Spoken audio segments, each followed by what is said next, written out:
Hi, and welcome to Home Care This Week. We deal a lot with seniors. We deal a lot with seniors that are needing care and needing some help in the home. And in that situation, we really focus on that senior and focus on that person to make sure that they are safe, to make sure that they have all their needs met so they can remain as independent as possible and have a really great quality of life.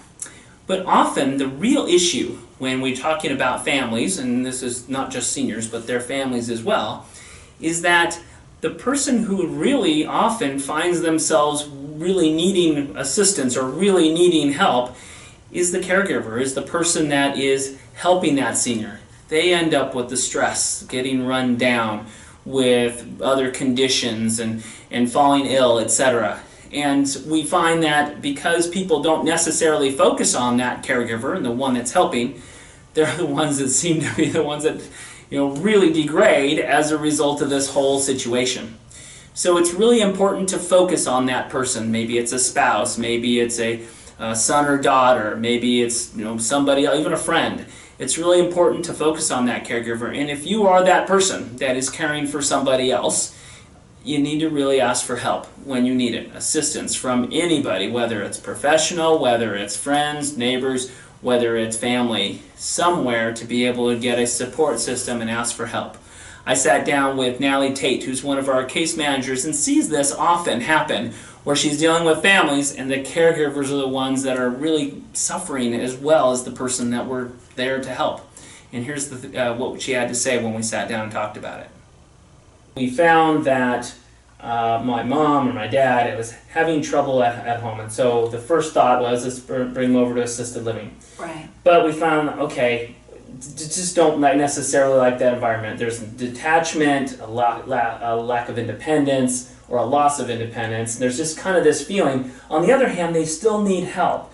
So we want to bring them home. We want to have an environment that's not as structured, as regimented, or as institutional. But what kind of things should we be thinking about when we do that? And we say, okay, that's the decision.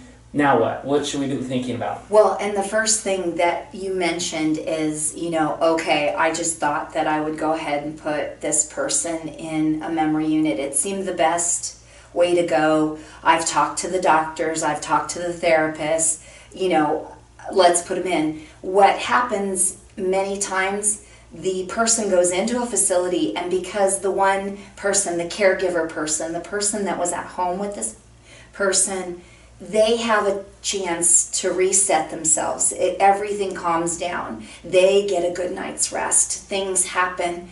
What happens when they want to bring them back home is that they've realized they can't be that person 24/7. So when you can't be that person 24/7, you need a plan. You need a specific amount of breaks. You need your own respite. You have to be able to, go to the gym. You need to be able to reset yourself so that you don't show your frustration.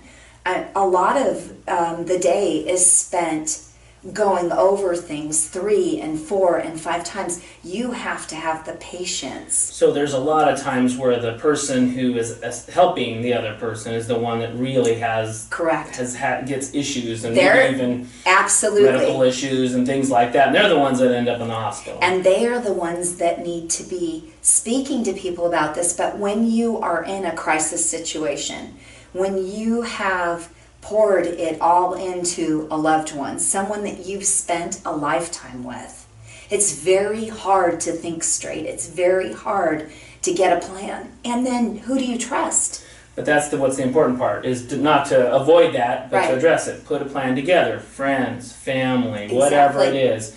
You can hire it, you can find some people, you can get some help. Doesn't have to be a lot, right? No. Or it just depends, but it has to be some kind of respite, maybe some other family member or something that right. would. And that's another issue in itself. Many family members have already absolutely tapped out all of their friends.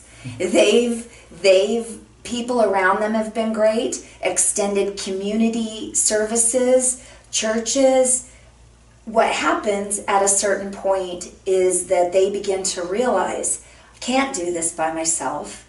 What now are my resources? How often can I call a family member, a loved one, a friend, a community service? Where do I reach out? And a lot of people need people to speak to about this. And then the key is to address it. The key is that plan. Absolutely. And the key is to be able to say, I need help.